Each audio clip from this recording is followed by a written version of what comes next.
where they're at in their finances and making the payments. And that's the way it's been with the Board of Works with the wastewater projects. Donna informs us how much money is owed, how much has been paid, what's remaining, what's being done, what phase. Do we want to do that, take that away from the redevelopment commission when they're already familiar with all the aspects of what's going on?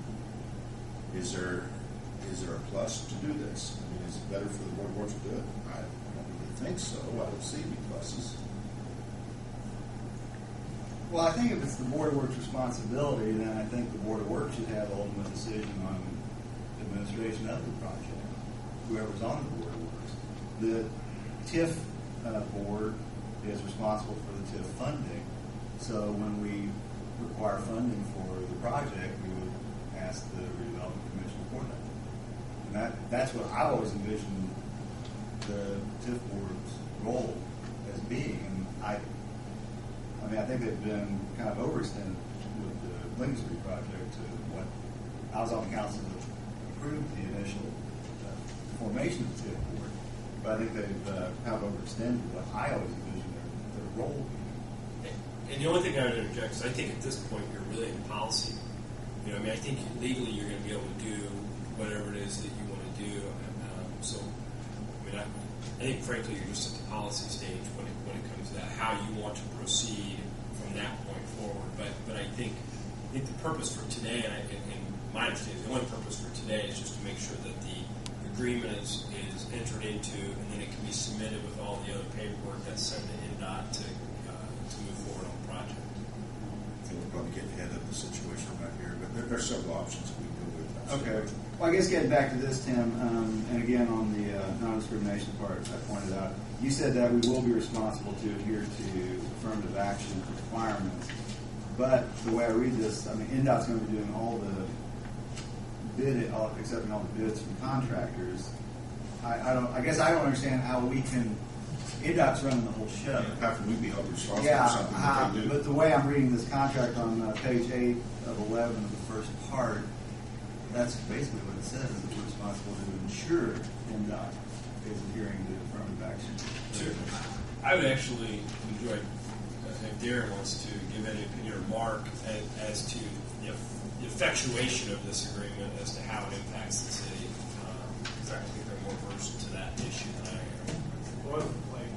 This is a board of It's a standard. every one of these I've ever seen is exactly the same. But the Board of Works is going to commit the city to this. Correct. And potentially we're not going to be involved anymore after that to ensure that these things have happened.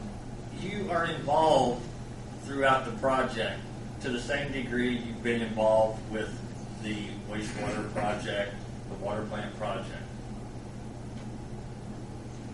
In other words, when HNTV is your consultant overseeing the construction inspection and engineering, they do everything that's expected of them, and they report to you on a monthly basis. It's going to be the same way. In other words, whoever's doing that type of work, they have responsibility. Well, they did a year ago, I don't know today, or a year and a half ago. We actually took the time to look at all the payroll records. You actually interviewed various laborers in various positions. That was part of the responsibility of the project manager and project inspector. And I really think with Herb and Steve we're looking at, and I am as well, we're signing a contract that we will make sure that these things are happening. How do we do this? Do we take a head count daily as far as gender or race? Actually, there is a head count compiled every day. On any federal project. On daily report. One of your daily logs there, you record everybody that's on the site. We do or NDOT? We do. Whoever's doing our project inspection does. Whoever, you do your project consultant. And then how's that addressed if you're not meeting those requirements? I don't know. I've never had that problem, Herb. With the head count. Because you got to realize the contractor's the person that has people on the job site. They sign an agreement with NDOT that they will comply with all of that. They have to. In other words, I think the only thing you have to worry about in compliance is we have a DBE goal I believe, of 3% on this project. We have to make sure that whatever consulting firm we utilize, that 3% of the construction engineering inspection costs go to a DBE. The point is, if some of these things are not met, then the NDOT's not going to pay. They're going to release the federal funds. So then we would be committed to the contract for the amount to the contractor. There would be some funds we would give if they don't meet the I requirements. guess theoretically you are. I've never seen one that hasn't. It's section 5 on page. No, I mean, I've never sat on a project where we've ever had any problem. I guess we're just looking at the worst case scenario. And I think that's the appropriate thing to do. I do note that I believe in all the situations where NDOT indicates that you may be, if you're found to be breach of the contract, it may result in termination of the contract. I mean, there's nothing requiring termination of the project necessarily, and so I guess that's where I was sort of going with the effectuation of this is how does NDOT approach that? Well, I was asking about the contract. If you have a contractor, they're going to have a contract written by the city attorney.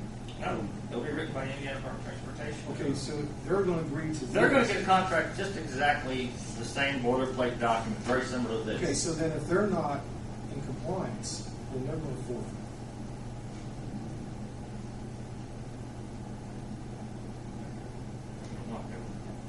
I've never been a contractor. I've always been on the other side. I don't know. I've never seen one come up where it's ever been a problem. Contractor will have to have bonds. He'll have a performance bond, and I guess they could. And that's our insurance if they're not. So we're not committed to extra funds. Yeah, on the way a bond works, our bond would be is that if the contractor does perform what he's agreed to do, then he would forfeit. Then the NDOT would go back to the bonding holder and force the issue to either through payment or hire another contractor. I mean, I think in general, this contract is NDOT is looking for a commitment that the city is moving forward with the project. Right now, there's no document committing the city to do the construction. And in order for NDOT to move forward, they need some type of commitment that the city is on board, the project's moving forward. In very general terms. What's the next stage? Next phase after you sign this, went out for bids. Is the next phase of this? Yeah, the project is scheduled for letting in August. August the 12th. And then that would be led by him. Correct. And then NDOT would tell us who has been awarded the contract. Well, It's gonna be a low- you'll know. It's a low responsive. You'll know by 1 o'clock that day. They will do assessment according to the people's past record. Actually, they have to be pre-qualified to perform the work. If they're not pre-qualified, they can't bid. If they are pre-qualified, they're considered capable of doing the work. They will open the bids. It will go to the lowest bidder once they check the math. As long as you are less than, the bid is less than 5% over the engineer's estimate, they will award the contract. Now, the engineer's estimate is actually determined by the Indiana Department of Transportation. The NDOT does their own engineer's estimate.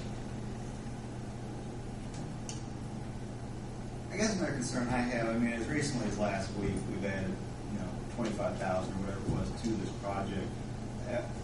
I mean, if the Board of Works isn't, or if one entity isn't being the administrator of other projects, how do we keep other things from being added on constantly? And that's, like I told you earlier on, that's for the two groups for you to figure out what you're going to do. You may want just that the Board of Works approves all change orders. I mean, historically, I think that's been the way it worked.